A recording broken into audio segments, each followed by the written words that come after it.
ପିଲାମାନେ ଯେଉଁମାନେ English honours ନେଇଛ ନୂଆ କରି ନେଇଛ ନ୍ୟୁ ଆଡ଼ମିସନ୍ କରିଛ ତ ସେମାନଙ୍କ ପାଇଁ ଫାଷ୍ଟ ସେମିଷ୍ଟର ଇଂଲିଶ ଅନର୍ସର first semester very important. First semester ହେଉଛି ଇଂଲିଶ ଅନର୍ସର ମୂଳପିଣ୍ଡ।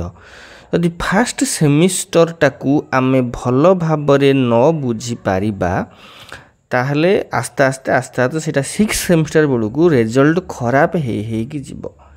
ତେଣୁ ଫାଷ୍ଟ ସେମିଷ୍ଟରକୁ ପୁରା ଷ୍ଟ୍ରଙ୍ଗଲି ଆମକୁ ବୁଝିବାର ଅଛି। ତେଣୁ ପିଲାମାନେ ତା କହିବାର ଅର୍ଥ ହିଷ୍ଟ୍ରି ଅଫ୍ ଇଂଲିଶ ଲିଟରେଚର ଯେଉଁ ଅଛି ସେଇଟା ଟୋଟାଲି ଫାଷ୍ଟ ସେମିଷ୍ଟରଟା ହେଉଛି ଭେରି ଇମ୍ପୋର୍ଟାଣ୍ଟ।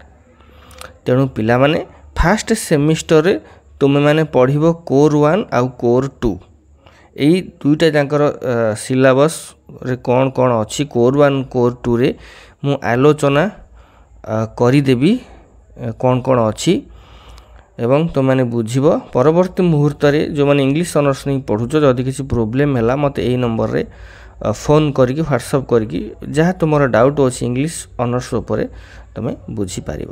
ଏଥର ଚାଲ ସିଲାବସ୍ ଆମେ ଆଲୋଚନା କରିଦେବା କୋର୍ 1 କୋର୍ 2 ଲେଟ୍ ଅସ୍ ଷ୍ଟାର୍ଟ। ତ ପିଲାମାନେ ଫାଷ୍ଟ ସେମିଷ୍ଟର ଇଂଲିଶ ଅନର୍ସରେ ଆମେ ଦୁଇଟା କୋର୍ ପଢ଼ିବା କୋର୍ 1 ଆଉ କୋର୍ 2। କୋର୍ 1ରେ ଆମେ ପଢ଼ିବା British poetry and drama 14 to 17 century. British poetry and drama 1400ରୁ 1700 ସେଞ୍ଚୁରୀ ଆମେ ପଢ଼ିବା। ଏହାର 4ଟା ୟୁନିଟ୍ ଅଛି। ପ୍ରଥମ ୟୁନିଟ୍ରେ ତାର ହିଷ୍ଟୋରିକାଲ ଓଭରଭ୍ୟୁ ଯେଉଁଟା ହିଷ୍ଟ୍ରି ଅଫ୍ ଇଂଲିଶ ଲିଟରେଚର ସେଇଟା ଅଛି। The period is remarkable in many ways. 14th century poetry evokes an unmistakable sense of modern and spirit of Renaissance is marked in Elizabethan drama. The Reformation brings about sweeping changes in religion and politics, a period of expansion of horizons intellectual and geographical. तार unit 1 जोड़ा history of English literature Etah आसीछि। Okay unit 2 रे अच्छी जियोफ्री चर्सरंकर गोटे पाठ अच्छी ता ना होची द पार्डनर्स टेल। पार्डनर्स टेल विषयटा आपको लिखिछंती के जियोफ्री चर्सर यूनिट 2 रे एटा अछि। यूनिट 3 रे तुमरो 4टा पोएम अछि। प्रथम पोएट सनेट 34 एमेरोटी सीरीज रो स्पेंसर द्वारा लिखित।